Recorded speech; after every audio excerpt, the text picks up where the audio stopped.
Boa noite para quem já está aí online acompanhando a gente.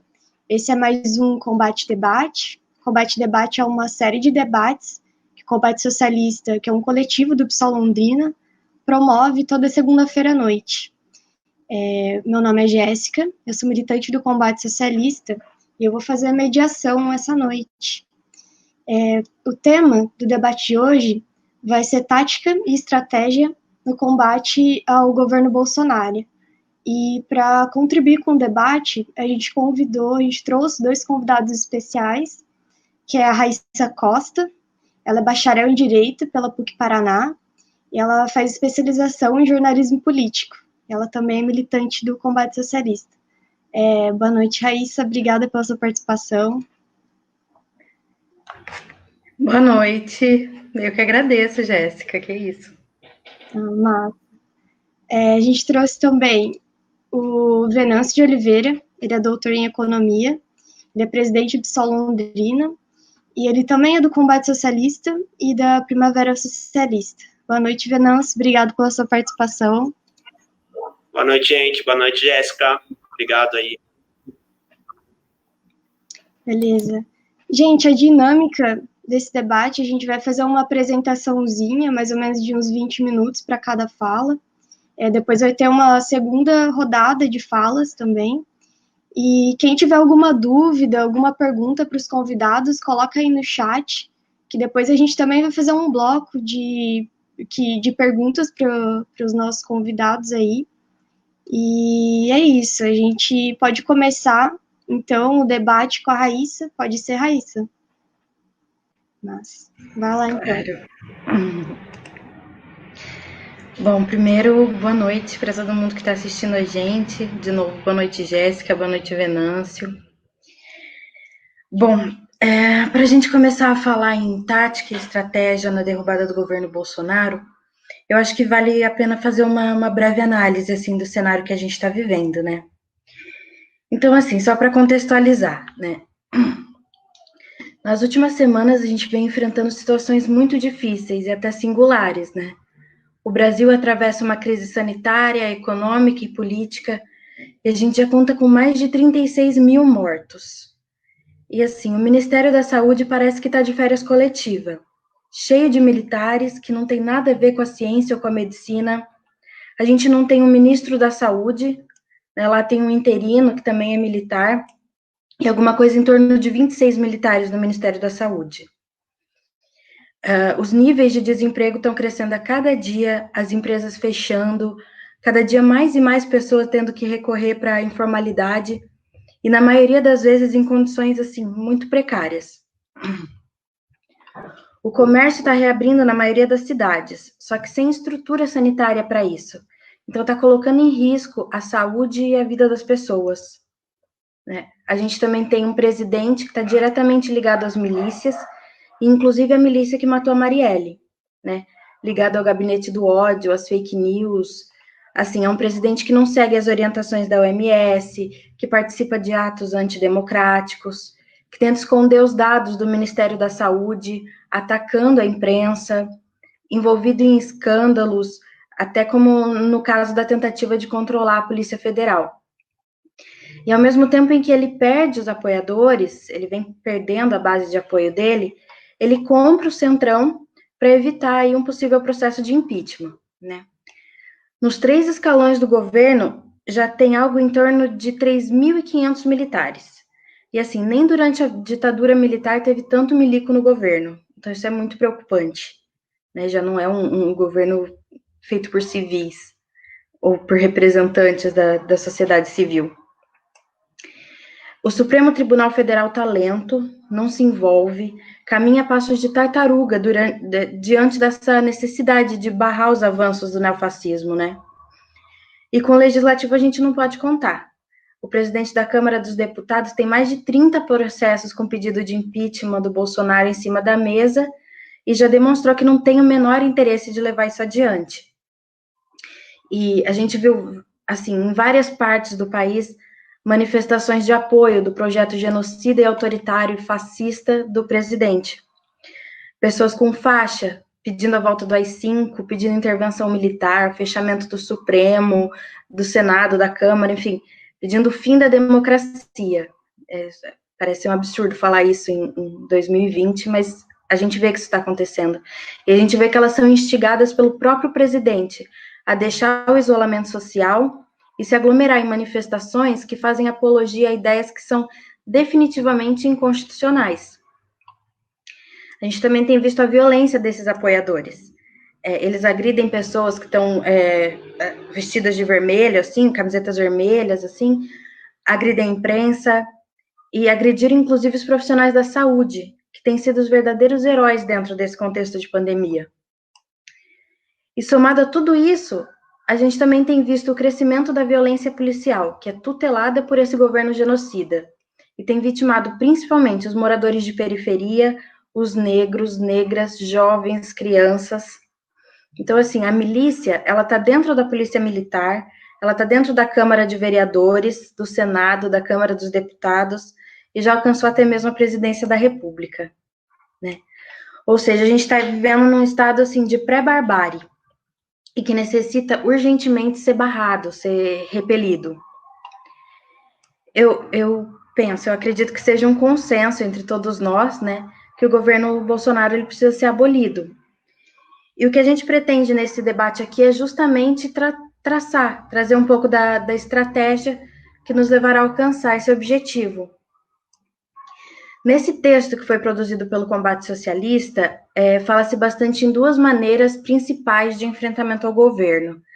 A primeira seria as manifestações de rua, manifestações pela internet, a demonstração da nossa oposição, né, da nossa indignação, e principalmente que a gente está unido nessa causa. E aqui todo ato é válido, seja na forma de protesto, de manifesto, de panelaço, colheraço, enfim, seja lá o que for. Porque o importante é não ficar calado, é não ficar parado. É não deixar que os apoiadores do Bolsonaro sejam os únicos a se manifestar. Até para que eles não pensem que não haverá resistência, que eles são a maioria, que nós estamos amedrontados. Os atos que aconteceram em grande parte do país nesse último domingo e no domingo anterior foram, assim, marcos históricos. Eu, pelo menos, eu não lembro de ter visto as torcidas organizadas, que são, assim, historicamente rivais, marchando juntas por um mesmo ideal, com uma mesma bandeira, que é a bandeira da democracia. Então, assim, foi lindo de ver. Foi lindo, lindo, lindo ver as organizações de negros e negras junto com as torcidas, junto com movimentos sociais, como o MTST, o MST. A gente vê, nesse cenário, que as massas estão tomando consciência de que o enfrentamento precisa ser feito. E isso demonstra a força que tem os progressistas, né? Unidos a gente é mais forte, a gente está em maior número. Estima-se que o Bolsonaro mantém cerca de 30% de apoio, e que desses 30%, mais ou menos uns 12% sejam mesmo fascistas, né? Essa linha mais dura. Mas nós somos muito mais. E se a gente se juntar e deixar de lado as velhas rivalidades, as divergências ideológicas, a gente tem sim muito mais condição de fazer esse enfrentamento que precisa ser feito. Um outro ponto que foi levantado pelo texto é a disputa eleitoral, né, no âmbito das eleições municipais. Então, aqui eu queria fazer, assim, uma observação. Juntos nós somos a maioria. E mesmo na cidade onde o Bolsonaro teve uma votação expressiva, é possível derrotar ele nas urnas. Mas para que isso aconteça, é necessário uma frente ampla. É preciso que as esquerdas se unam, se juntem aos movimentos sociais, sindicais. É necessário fazer o maior esforço possível. Nunca, lógico, nunca abdicando dos programas, nem da ideologia do campo esquerdista, mas é preciso sim se unir em questões estratégicas e deixar de lado o sectarismo, as velhas desavenças.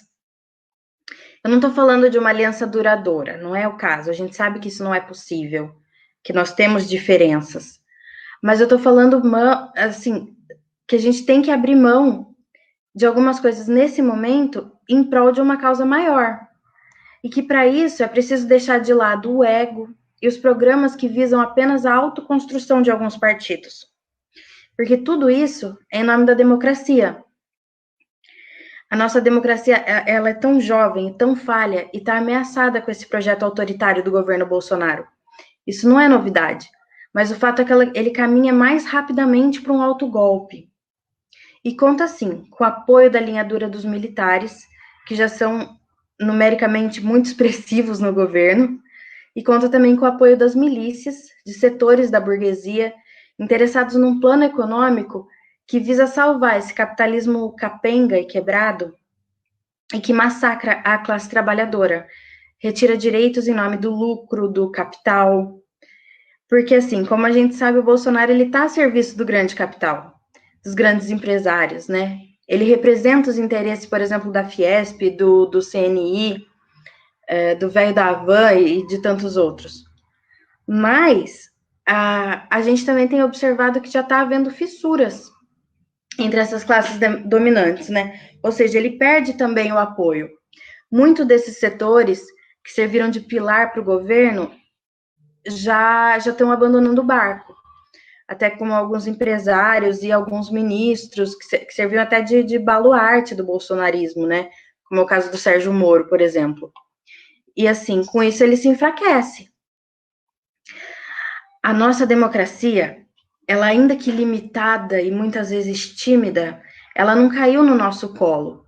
Ela não foi um presente entregue numa bandeja de prata para nós, cidadãos brasileiros. Ela foi alcançada a duras penas e deixou um rastro de corpos pelo chão.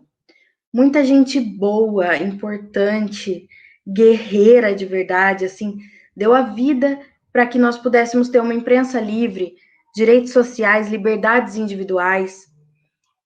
Quem não lembra, por exemplo, né, da trágica morte do Rubens Paiva, do Vladimir Herzog, do Marighella, do Lamarca, do Gregório Bezerra, e tantos outros que lutaram por um Brasil melhor, por justiça e liberdade, né? Quantos morreram? Quantos foram torturados? Quantos tiveram que viver a vida na clandestinidade? E isso não pode ser esquecido. Nós precisamos defender a democracia que nos foi tão cara, foi tão difícil da gente conquistar. E também acho que a gente assim não pode esquecer do movimento, aquele movimento que ficou conhecido como as diretas já, né? Onde a gente pôde ver no mesmo palanque figuras como o Dr. Ulisses, o Lula, o Brizola, o Fernando Henrique, né? E eu penso que esse modelo de frente é que a gente deveria se espelhar, onde quadros que muitas vezes foram antagônicos se uniram, se juntaram com artistas, intelectuais, empresários, trabalhadores, desempregados, políticos, atletas, enfim, muita gente mesmo se uniu por uma bandeira que é a mesma que a gente está carregando agora, que é pela luta pela democracia. Quando se pediu diretas já, estava se pedindo democracia, né? Liberdade, direito, é disso que a gente está falando. Nessas últimas semanas que passou, eu vi que foram feitos vários manifestos, né? O que é muito bom, por um lado, porque demonstra que as esquerdas, os movimentos sociais, sindicais, e até alguns setores do centro, ou até uma direita mais progressista, assim, né? E liberais, dissidentes desse desgoverno, eles estão dispostos a dialogar, a se unir em prol de uma causa que ela é mais do que justa, ela é urgente. Então, assim, existe contradições, né, no que se refere a pautas. Teve até aquele manifesto, acho que é Juntos, né, que em nenhum momento tocou no Fora Bolsonaro. Então, assim, teve muita divergência quanto a isso, muita gente que não assinou, ou que assinou e depois quis retirar o nome. Mas, assim, o principal ponto de convergência é o Fora Bolsonaro, e tem que ser mesmo o Fora Bolsonaro. Bom, eu acho que eu já estendi um pouco a minha fala, vou deixar para continuar na próxima rodada, vou devolver aí para a Jéssica a fala. Obrigada, Raíssa. Nossa, linda sua fala, fantástica a colocação que você fez. Valeu mesmo. Eu vou passar então a fala agora para o Venâncio. Venâncio.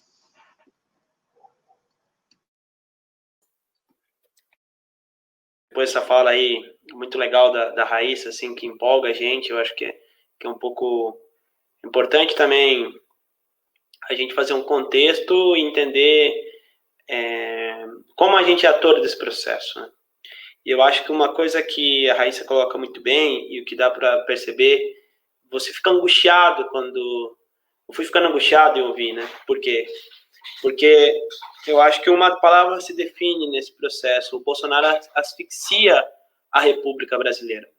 Asfixia a República fundada em 88, né? Depois de uma larga disputa de anos, vivendo na ditadura militar, sem liberdade de expressão e dentro de um governo que visava ao aumento da desigualdade como uma forma de desenvolvimento econômico, a gente aí trouxe a nossa República em 88, que foi um movimento, né, que sempre se coloca, não se coloca em evidência como esse movimento veio de baixo, com a luta de classe, a luta da classe trabalhadora, desde as greves gerais de 78, 79, e depois o processo direto já, e como foi um processo muito que os trabalhadores derrotaram a ditadura. Então, e agora voltamos, como o Freixo disse em uma recente live, esse ser escatológico que saiu dos porões da ditadura governa a nossa república e asfixia ela. O objetivo dele é retornar a um passado que não é glorioso. Existem pessoas que têm um saudosismo, mas o Brasil era bem pior nesse passado.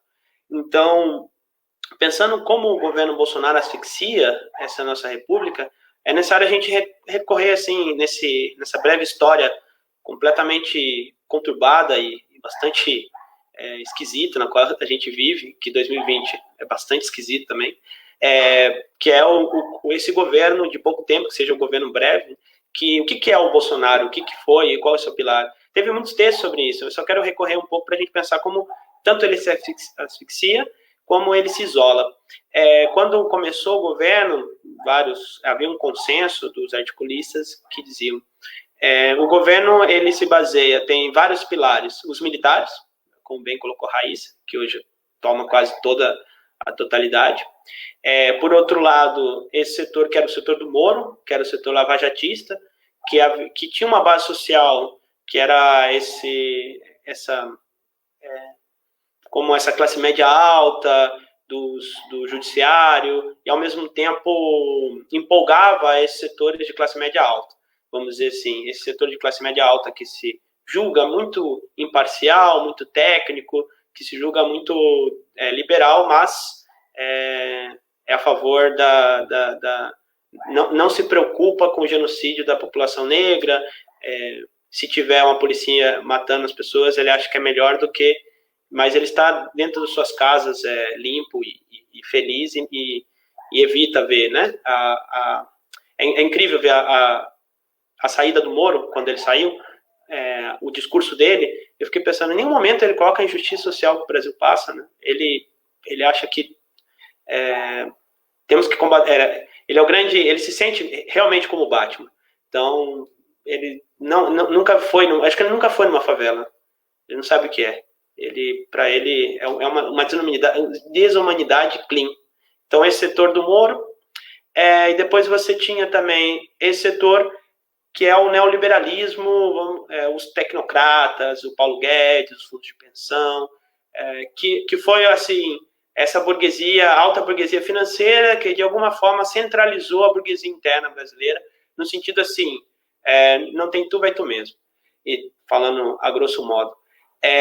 E esse setor que, de alguma forma, avaliza o governo ainda. Eu acho que é o grande avalizador. Se você for ver, o Guedes às vezes ameaça em sair e o mercado financeiro amplia já a sua crise profunda, que o dólar já daqui a pouco vai ser R$15. Então, e esse setor continua. Mas continua capenga, de alguma forma, porque volta e meia, por mais que o Paulo Guedes não tenha nenhum apreço pela democracia, ele já demonstrou isso, ele é pinochetista, então para ele o certo era ter uma ditadura com o Pinochet, que matou 30 mil pessoas no Chile, de uma tacada só. Então, o Guedes não tem apreço por isso, porém, eles visam lucro. E se você tem um governo que se mostra cada vez mais incompetente, até mesmo para garantir esses lucros financeiros, e para garantir um lucro, uma estabilidade financeira, sendo que o real sempre bate 5, 6, então eles, uma hora ou outra, podem sair.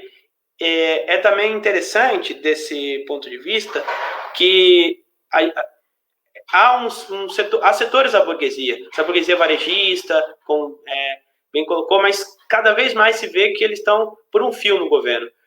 O Wizard é um cara interessante, a gente não sabia que ele apoiava o governo, e ele é um cara, está aí na Forbes, os caras mais ricos do mundo, e apoiou, mas agora já não está mais, né? Teve 5 minutos de governo.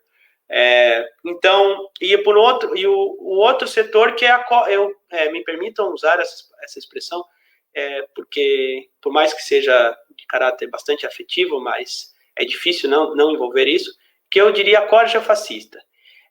A gente vê, então, a corja fascista, são esses 300, que misturam um monte de gente, desde o olavismo, do gabinete do ódio, são pessoas, assim, esse grande lumpen.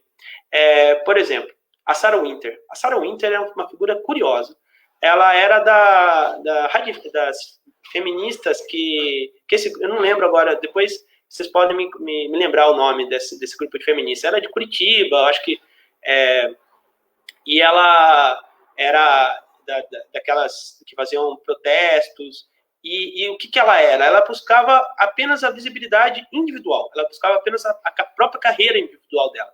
E as feministas, como não são bobas, perceberam isso e limaram ela da liderança do grupo feminista. Como ela viu que ela não teria uma grande longínqua carreira e não seria uma grande liderança, então eu vou para onde o vento me levar. Então o vento está me levando para o bolsonarismo, então, porque eu quero a minha carreira pessoal. Então, esse tipo de gente carreirista. Por exemplo, aquele cara que agrediu as enfermeiras. Ele é um cara que ele trabalha no ministério. Ou seja, a vida dele é financiada por essas pessoas. Então, hoje, o nosso Estado está completamente esvaziado de técnicos, porque o governo está mobilizando todas essas pessoas que são bastante incompetentes, ou uma mistura de insanidade com oportunismo, então, e está destruindo, porque o que aquele cara contribui no ministério, né? Lendo a matéria sobre ele, dizia que era um cara que tinha muito pouco trato com as pessoas, ele não conseguia trabalhar com as pessoas. Ele é um cara extremamente agressivo no cotidiano do trabalho dele. Eu sugiro que vocês vejam um filme que é o Z, Ainda Está Vivo, do Costa Gravas. Esse filme fala sobre a ascensão da ditadura na Grécia e coloca como a ditadura grega ela buscou nesses setores assim bem degenerados, esse setor lumpen, um certo exército de Brancaleone.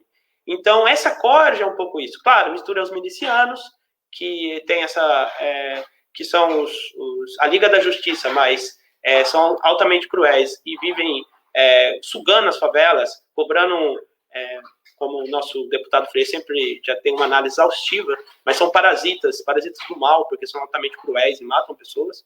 Então, essa é a corja na qual o governo também, um dos setores da base social. E, por fim, o setor evangélico. Desses setores, com a asfixia do governo, pela sua alta e restrita incompetência, porque, convenhamos, ele foi o pior dos presidentes de extrema-direita dentro da questão da pandemia. Isso foi dito pelo Trump.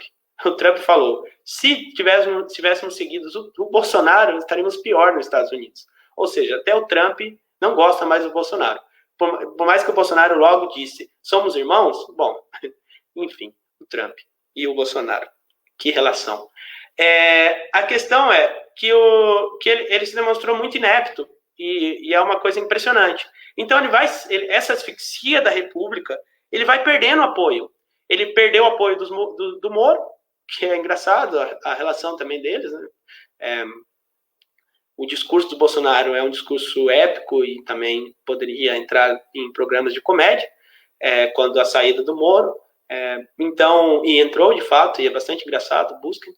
Então, essa saída, essa perda do Moro, é uma perda muito, muito importante para o governo. Então, a perda, vamos dizer assim, de uma base fundamental para eles, que é o setor de classe média alta. Ao mesmo tempo, o Moro, por mais que Josias, todos os articulistas da UOL, torciam para que o Moro fosse aquele centro, ascendesse como realmente a figura da direita liberal, centro-direita, e para renascer a direita, para derrotar o bolsonarismo e garantir o programa neoliberal, o Moro está nadando. O Moro agora tentou fazer uma palestra em Buenos Aires e foi vetado disso. Então, assim, perdemos o Moro. O Guedes cada vez mais não aparece nas coisas, então, assim, é um apoio por um triz. A burguesia interna cada vez mais se afasta, vide a Globo, que o Bolsonaro renega totalmente a Globo, e a Globo, pelo Bolsonaro, se o Bolsonaro quisesse e afagasse um pouco mais, a Globo estaria com o Bolsonaro. Porém, o Bolsonaro mostra sua habilidade política e renega sistematicamente a Globo. Então, e você vê cada vez mais esse campo, o Maia saindo, o Maia, vamos dizer assim, é um representante do capital financeiro, cada vez mais fora do governo. Essa tentativa, como bem colocou a Raíssa, de atrair o Centrão, é uma tentativa pífia, porque o Centrão, ele também ele é um animal político total. Eles estão sempre observando que o Bolsonaro cada vez mais tem menos apoio político, menos, como disse a Raíssa, ele vai pegar a unha, que é os 12%. Então, a gente vai ser ampla maioria. E o Centrão não vai querer perder seus votos nas eleições municipais. Então, a gente tem... E os militares? Os militares estão avaliando para onde vamos com tudo isso. Então, eu acho que metade dos militares... a UOL... É interessante ler os textos da Folha, porque a Folha também está com um pouco de medo, porque ela também é um inimigo do Bolsonaro, então a Folha está fazendo uma radiografia dos militares, quem apoia e quem não apoia. Então, existe um setor que não está com o Bolsonaro, existe outro setor que está, e talvez está um tanto pelo fato, assim, por uma questão de hierarquia, mas eles observam. É difícil você visualizar um governo que não tem apoio de ninguém, que tenha cada vez mais manifestações, que ele fique mais isolado, de garantir uma ditadura.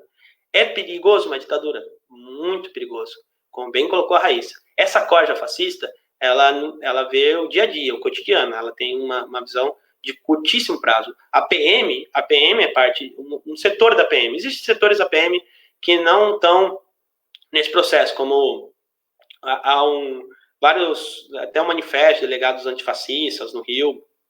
Eu conheço PMs também que não estão nesse processo, mas vamos dizer assim, a lógica da PM é um pouco isso, de alguns setores, principalmente esses milicianos, como a gente viu no Ceará.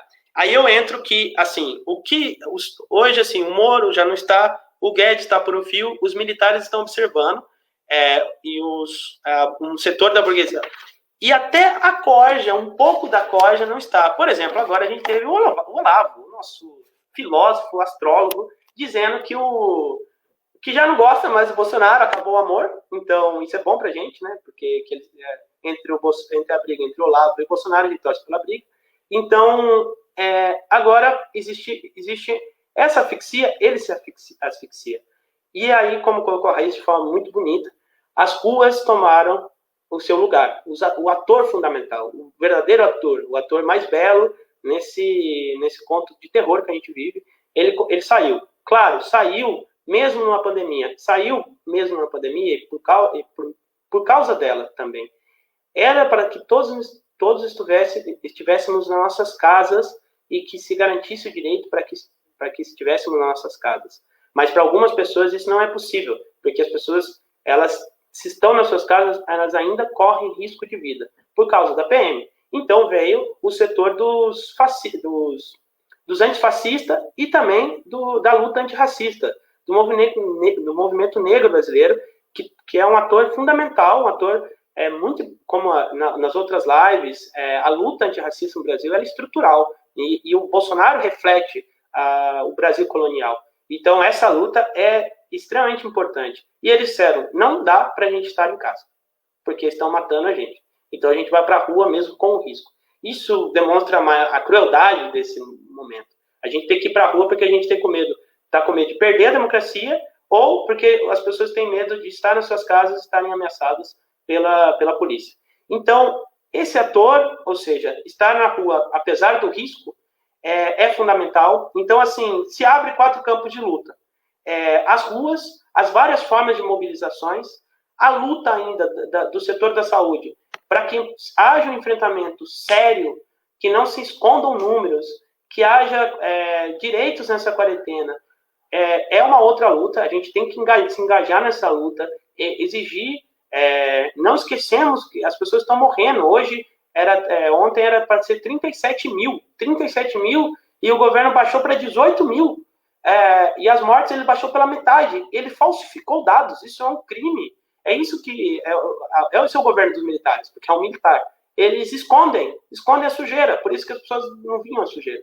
Então, e agora, tem essa luta contra a pandemia, tem outra luta, que é a gente dialogar com todos os campos, como o manifesto que está sendo articulado pela democracia, com todo mundo que puder assinar, porque o Bolsonaro asfixia a República e precisamos, todos aqueles que acreditam nessas instâncias, que preferem essas instâncias, a uma ditadura de um ser bastante incompetente, bastante ruim, e que é um genocida, e que não tem, além de ser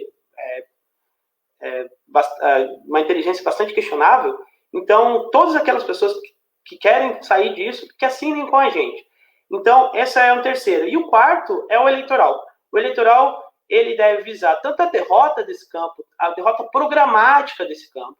A gente precisa dizer, o nosso campo popular, ele é o campo que oferece um programa que é mais humano e que pensa na vida das pessoas. Diferente do campo, desse campo que é cruel e que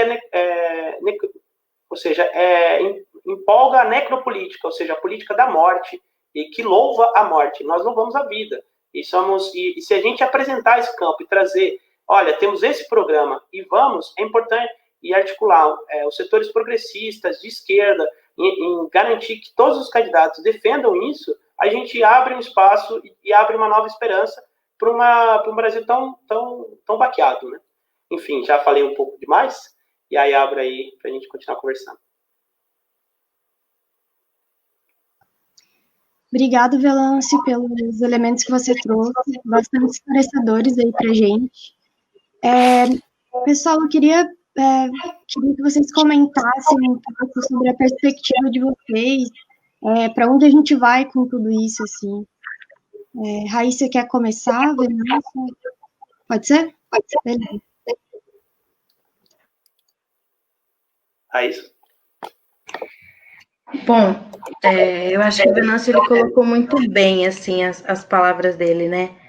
Realmente não tem o que dizer, a gente está sendo realmente asfixiado mesmo pelo governo do Bolsonaro, né? E por toda essa corja que está junto com ele. Mas então, eu acho que cabe, dentro do texto que a gente analisou, dentro desse texto do combate, cabe a gente pensar na estratégia. E assim, do ponto de vista tático, eu penso que a principal bandeira que tem que ser levantada nesse momento, por todos aqueles que acreditam na democracia, é o fora Bolsonaro. A cassação da chapa pelo TSE é o caminho mais rápido e mais seguro para isso. E está para ser julgado, se não me falha a memória, amanhã, dia 9, né? Esse pedido de cassação no TSE. Então, assim, dos 7 ministros, a gente precisa do voto de 4 deles. E é muito importante que isso aconteça ainda dentro do ano de 2020. Porque daí o presidente da Câmara, ele é obrigado, né, a convocar novas eleições diretas no prazo de 90 dias. E assim, se essa cassação acontecer só no próximo ano, o que aconteceria é que as eleições seriam indiretas. Isso não nos favorece. Nesse pedido de cassação da chapa Bolsonaro-Mourão, ela é denunciada, dentre outras coisas, por Caixa 2, disparo de fake news, propaganda indevida, enfim, a gente sabe que a eleição de 2018 ela foi uma fraude, né? E agora a gente tem que contar com o TSE para colocar fim nisso que a gente está vivendo. Mas assim, também não dá para a gente se iludir, a gente nem pode se iludir, pensando que com a saída do Bolsonaro, o caminho para a Revolução Socialista está livre. De jeito nenhum, não existe agora um clima para isso, talvez não seja o momento, né, dessa transformação. A gente ainda não tem meios para romper, para acabar com o capitalismo. Mas, assim, assim como Lenin, né, eu acredito que na República Democrática como a melhor forma de Estado para o proletariado no capitalismo. Então, a principal questão nesse momento é a manutenção da democracia. E assim, de que maneira a gente vai conseguir essa manutenção? É justamente na formação dessa frente ampla, justamente se juntando, se unindo com todos aqueles que são favoráveis à democracia. A esquerda não consegue, nesse momento, fazer isso sozinha, a gente sabe disso. É uma luta que não é fácil, não está ali na porta esperando só a gente abrir. É uma coisa que vai ter que ser conquistada. Então, assim, a organização dessa frente, esses manifestos que estão sendo feitos, tudo isso é muito necessário que a gente esteja engajado, que a gente se apoie, se aproprie disso para a condução do Brasil num caminho melhor. Ainda não é o ideal, claro, não é o ideal. A gente não está falando que amanhã a gente vai ter um Brasil socialista, com igualdade, com liberdade, com direitos para todo mundo. Não chegamos nesse patamar ainda. Mas o que a gente não pode também é deixar cair num barranco pior do que o que a gente já está vivendo. Com tudo isso que o próprio Venâncio acabou de falar. Olha a situação que o Brasil está vivendo.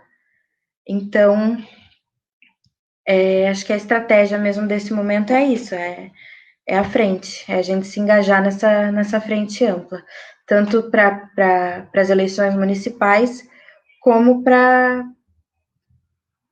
pressionar mesmo o TSE. Eu acho que é mais ou menos por aí, Venâncio. Então, eu acho que o que está se desenhando, assim, pelo que vem, é que, claro, o Bolsonaro não vai cair de maduro. E cada vez que ele está mais encurralado, ele acessa, ele entra no gabinete do ódio, ele se torna mais o gabinete do ódio. Então, ele se torna mais ele recorre mais à código fascista que eu estou querendo utilizar. E de alguma forma se isola dos outros atores. Mas o medo que dá é se os militares, parte deles, apoiarem isso. De qualquer forma, mesmo um autogolpe, vai ter luta, e sempre teria luta, e vejo com bastante ceticismo a manutenção a longo prazo, 30 anos. Porém, mas a gente nunca pode subestimar o fascismo. Subestimar o Bolsonaro, ele chegou lá. Então, assim, os instrumentos que se colocam, de alguma forma, assim, o STF é outro inimigo deles, e foi um inimigo gratuito que eles compraram também, porque quando foi da reforma da Previdência, teve uma reunião entre o Bolsonaro, o Maia e um dos ministros do STF, que não lembro. Então, e depois o Bolsonaro agora é um inimigo político. Então, todos eles são nossos aliados. Como bem colocou, eu acho até a pergunta aí com o Leonardo, instrumentos políticos, as ruas voltaram a ser, infelizmente, porque a gente que está em casa nessa pandemia, é muito perigoso. Mas se a gente está na rua, não é porque a gente quer, porque a gente está sendo obrigado a estar. E na rua, e sem estar na rua, eles pareciam que eram muito maiores e nos amedrontavam. Os 300, essas pessoas de caráter bastante questionável. Desses povo aí que estava na rua, um cara que estava com a bandeira da Ucrânia, eu estava estudando, lendo sobre ele, ele ensina táticas militares na Ucrânia para grupos de extrema direita, para milícias fascistas. Então esse cara que é brasileiro está aqui no Brasil ensinando táticas militares para milícias brasileiras. Então são pessoas altamente perigosas e de caráter e moral questionável. Então são pessoas altamente degeneradas, são pessoas perigosas mesmo. Então a questão é, essas pessoas, elas têm que ser derrotadas. Então esse é o nosso objetivo número 1. E se a gente está na rua, é importante estar na rua, porque, claro, agora a gente pode recorrer ainda aos nossos instrumentos civis. a gente não, a esquerda pode recorrer às eleições, pode recorrer à propaganda, ao manifesto, a todos os instrumentos que nos é tão caro e só uma república democrática nos garante, como disse a Raíssa. É mais fácil lutar numa república democrática do que na ditadura. O sonho do Lenin era disputar, ou seja, ele achava que era sempre melhor uma democracia. Claro, fez a revolução no czarismo, mas ele preferia a democracia a uma ditadura. E isso é fato, isso é uma tradição nossa. Então a gente tem que, e agora a gente tem que aproveitar esse espacinho que a gente tem, porque são nossos instrumentos, o manifesto, as ruas, todos articulação ampla, as eleições, panfletar isso nas eleições, demonstrar que a democracia não salva vidas, o autoritarismo não salva vidas, e que a democracia sim é importante, porque de alguma forma a gente não fez um acerto de contas com o nosso passado. Então a grande derrota do bolsonarismo seria um acerto de contas com o nosso passado, porque por mais que a gente não vai abrir a janela revolucionária, mas é muito melhor lutar num país em que esse esgoto seja completamente humilhado, completamente assim, como esquecido na história. Então, que as pessoas nem mais pensem e falem que era melhor na ditadura. Não, esse setor tem que ser humilhado. Assim, olha, isso que está aqui não leva a nada, é ineficaz para o país, nem pense nisso. Agora, você pode pensar outras coisas, pode ser liberal, o que for, mas pensar Sarah Winter, Olavo de Carvalho, todas essas pessoas, elas são figuras que devem ser esquecidas, e em um futuro distante a gente dá risada da história na qual a gente passou. Então, deveriam ser comediantes, mas hoje, cruelmente, estão no poder. Então, isso é a derrota. A nossa derrota é focar na derrota dessa corja que representa um passado altamente escravocrata, altamente racista, misógino, mas uma misoginia assim que é horripilante, dá não sei, é difícil. Eu não sou mulher e já me sinto com asco, né? Então é uma vergonha alheia, assim, é uma coisa horrorosa. Então, se a gente conseguisse derrotar isso, eu acho que abriria muitas potencialidades. E claro, o nosso programa estratégico a gente nunca cede em relação a ele. Então, a gente tem uma perspectiva sobre esse programa estratégico. Então, eu acho que é importante as várias formas que a gente pode estimular de frentes políticas, desde manifestos com vários atores, conversar com esses atores. Agora aquela... Claro, é diferente uma frente eleitoral de uma frente política para a derrota do bolsonarismo. São patamares distintos. E também o diálogo aí envolve outras questões que o Freixo mesmo colocou, que vai do ego, dos egos organizativos dos partidos. Mas a gente pode, se não der certo no eleitoral, a gente pode pensar o que nos une e como a gente pode, nessa união, que é a derrota dessa corja, como sentar a artilharia pesada. E sim, as lutas antifascistas, os setores antifascistas, as torcidas antifascistas, que foram torcidas, que foram acumulando. É interessante o processo de torcida antifascista. Eu sou palmeirense, então eu sigo o Palmeiras Antifa, que foi crescendo pouco a pouco, timidamente, dizendo assim, nem todo mundo da Mancha Verde é fascista. Então, houve um acúmulo pouco a pouco, e essas pessoas foram para as ruas. É isso. A organização tem trabalho de base, tem acúmulo, então essas coisas não aconteceram de hoje. Sempre tem um processo que às vezes a gente esquece, que está invisibilizado. Mas, então, as ruas estão outra vez. Assistam, por exemplo, o discurso do Boulos de ontem, foi muito emocionante. Então, foi uma lavada de alma, assim. Você vê as ruas, por mais medo que dá. Eu moro tem um amigo meu que ele é da grupo de risco, não consegui, queria ter ido, mas teve pessoas que me representaram, então também a gente é ator coletivo, mas é muito bonito ver que a corja é 5, 6 pessoas, e aí vocês vão ver, nossa, são só Brancaleone, são só uns oportunistas, degenerados, e aí você vê aquele mundaréu de pessoas pedindo a democracia, aquela coisa bonita, famílias. Então isso sim é criar esse clima de direta já. E é possível a gente criar esse clima de direta já.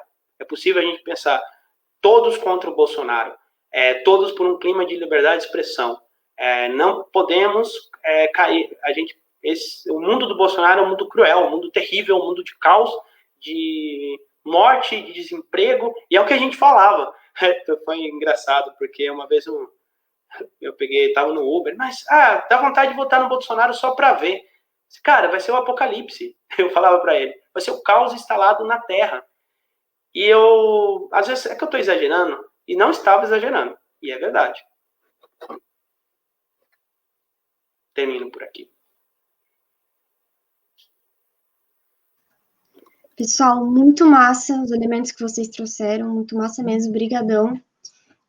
Vamos fazer agora, então, um bloco de perguntas. E a gente tem algumas perguntas aqui. Eu vou ler, são 4 até agora, eu vou ler umas 2, aí vocês podem comentar.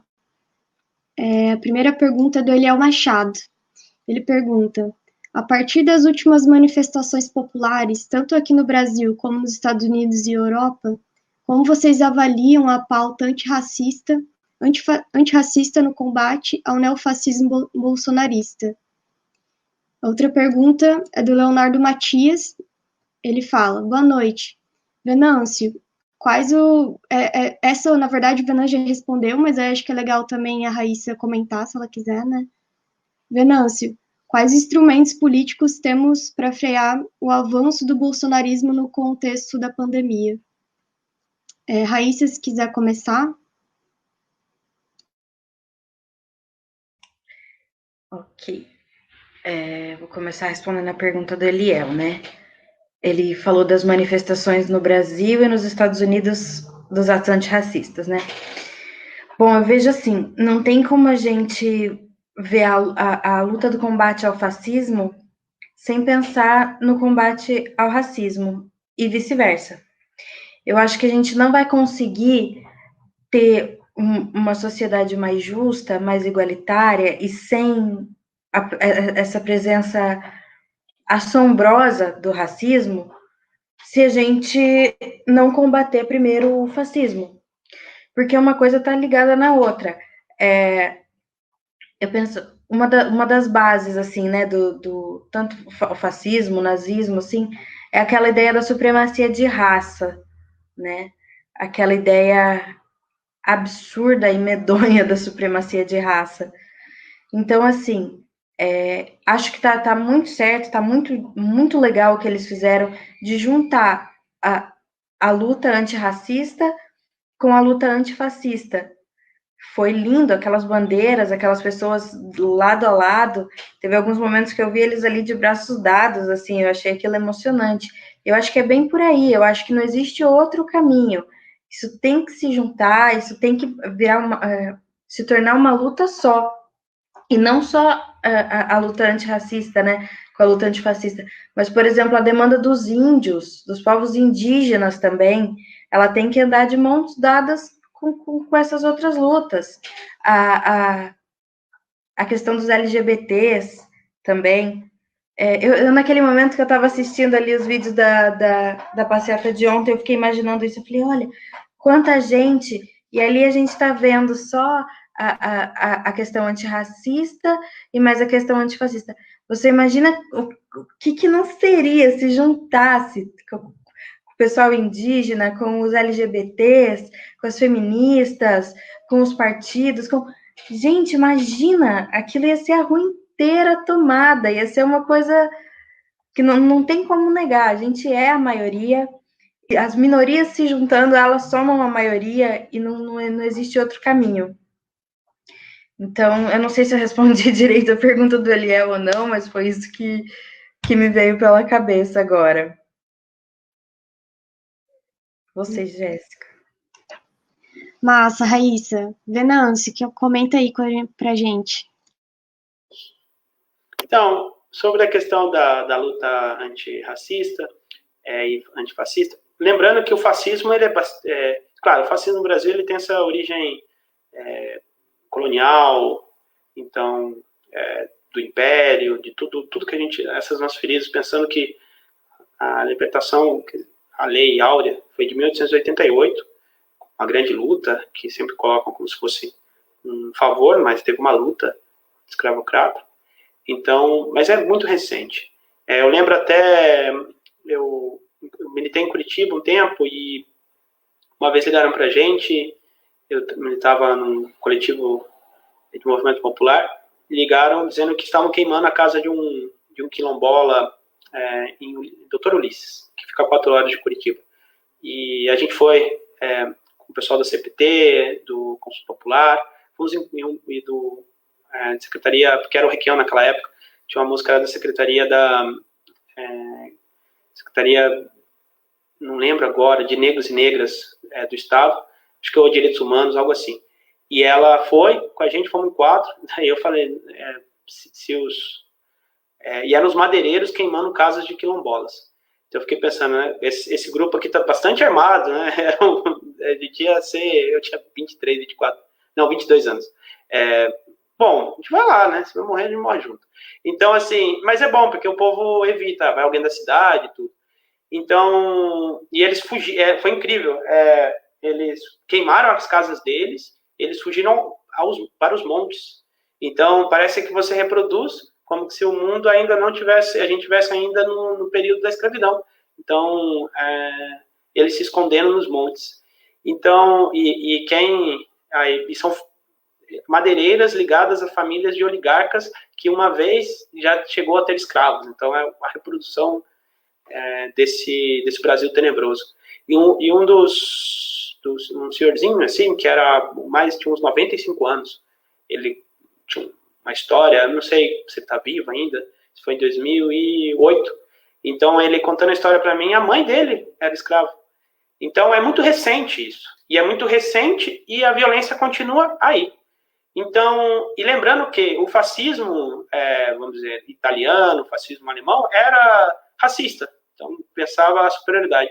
Então, o antifascismo, racismo, não necessariamente todo antifascismo é antirracista.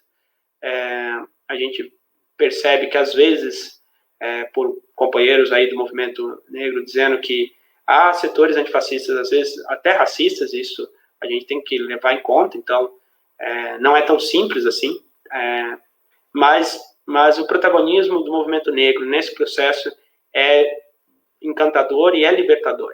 Então, é muito importante que eles estejam com a gente, é muito importante que eles que tenham um alto grau de protagonismo, como as mulheres também. Então, as mulheres, quando foi o Ele Não, então, foi um movimento antifascista protagonizado pelas mulheres, naquele momento em que o Bolsonaro é o escatológico nesse processo. A gente nem vai mencionar aqui pelo desagradável que é tudo isso. Então, quando você unifica, eu acho que é isso, eles querem fazer que essas pautas sejam as pautas minoria, mas não são as minorias. A população negra brasileira é a maioria da população brasileira. As mulheres são 51% da população brasileira. Então, assim, em nosso programa, isso é superior moralmente ao deles. Então, eles sempre falam que eles são os homens de bem, né? São só homens. Será? Então, nós temos um programa muito mais generoso e muito mais, e que garante a liberdade, que pensa a liberdade das pessoas, que pensa a liberdade de amar, e também pensar que os nossos protagonistas são esses outros setores que passaram por uma história de bastante opressão. Então, é um programa libertador. Então, eu sempre falo e eu acho que esse programa libertador, ele casa de forma belíssima com a luta contra o Bolsonaro. Então, trazer todos os programas. A gente não abdica deles, e eles têm uma potência incrível de mudar esse país.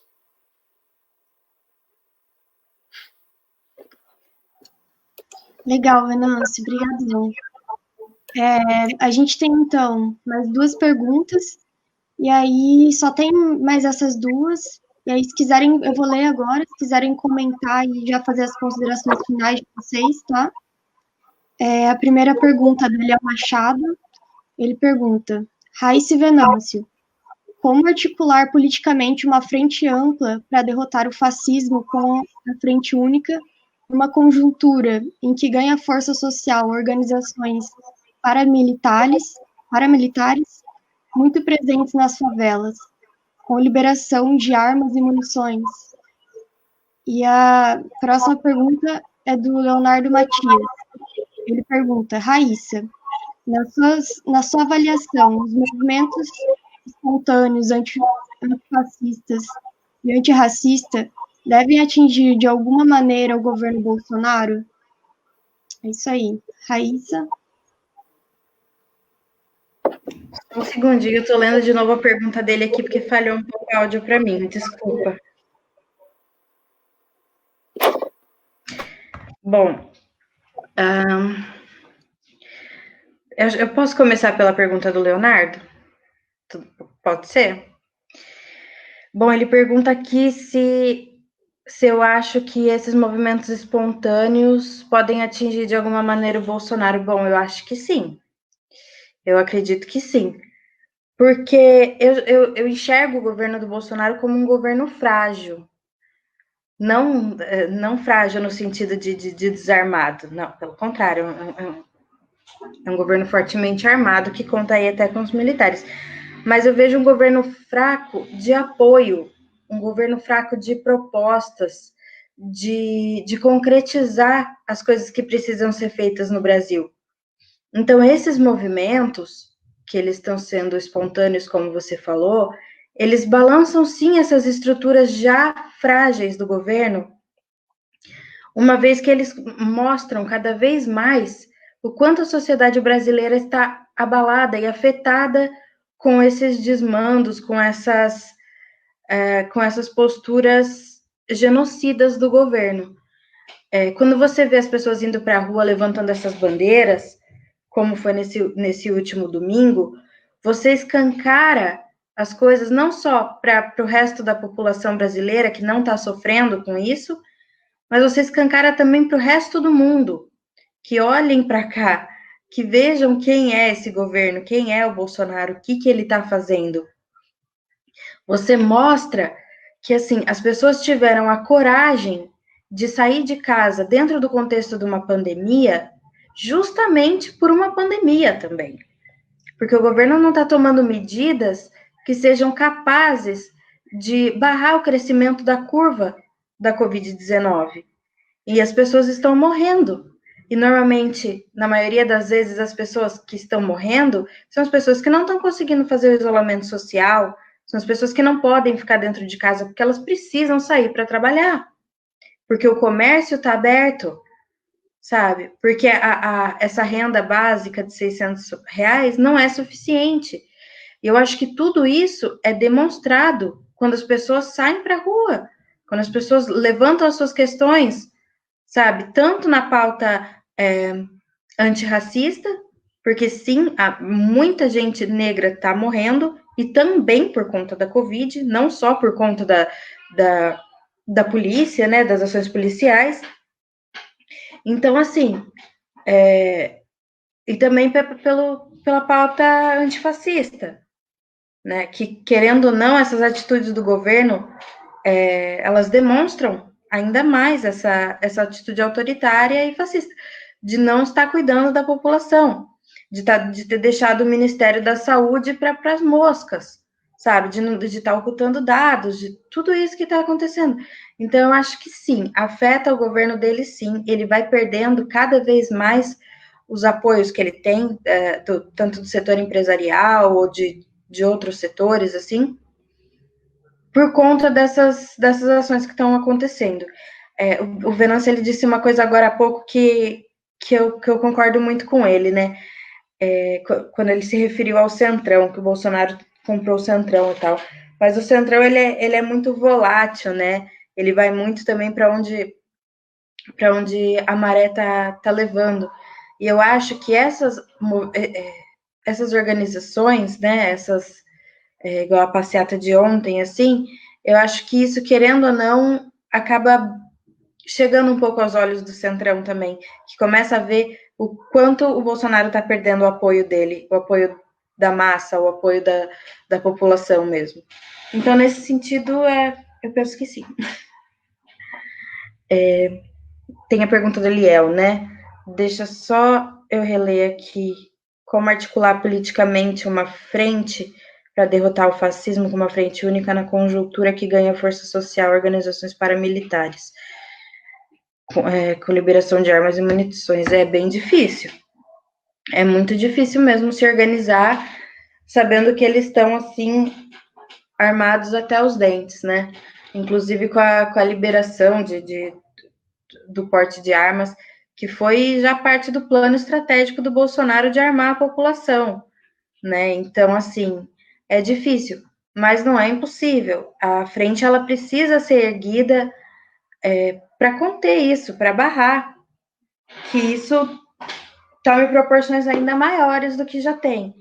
Então, como articular essa frente, eu penso que vai ser muito na base da coragem também, da determinação, em pensar que o que está em jogo é a democracia, são as liberdades do povo brasileiro. Eu não vejo outra maneira da gente alcançar isso que não seja por meio dessas frentes. Então, sim, é necessário uma articulação muito grande e, principalmente, acima de tudo, muita coragem.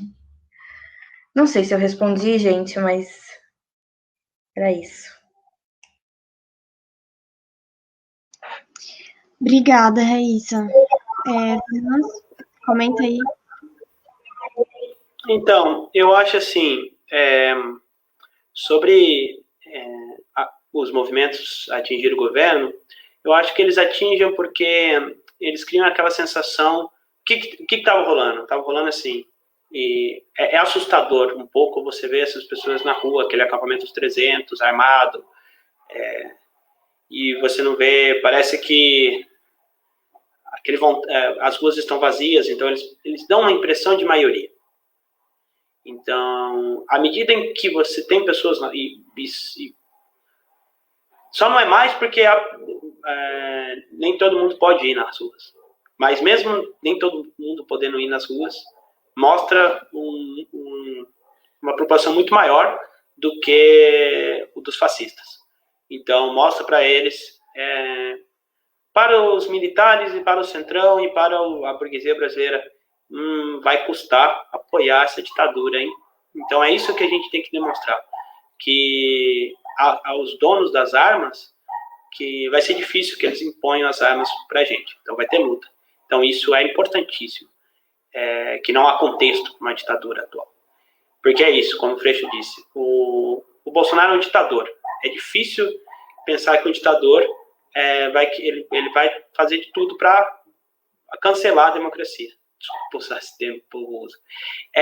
E no caso de fazer uma frente ampla, eu acho que a frente ampla, mesmo tendo um grupo armado, ela ajuda, quanto mais visibilidade, mais estamos seguros.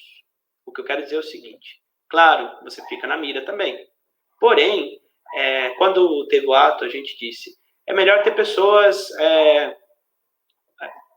quando você tem 3, 4 pessoas, o que os covardes querem? Os covardes querem atacar você pelas costas. Então, à medida em que você tem cada vez mais visibilidade nesse sentido, também cria a segurança que a gente tem, certo? Então, a gente precisa estar visível no sentido de que seja mais difícil para que esses covardes nos ataquem. É como a gente coloca. Numa praça sem luz, é mais fácil que a pessoa possa ser assaltada. Numa praça com luz, é mais difícil que alguém te assalte. Então, a gente precisa iluminar nossas praças para que os covardes tenham medo de nos atacar pelas costas. Então, para finalizar um pouco, eu acho que é isso. A gente precisa pensar... foi muito bonito, peço que ouçam os relatos de ontem. Então, são vários tipos de atos... precisamos estar ainda na luta por direitos. Aqui em Londrina a gente está fazendo a luta.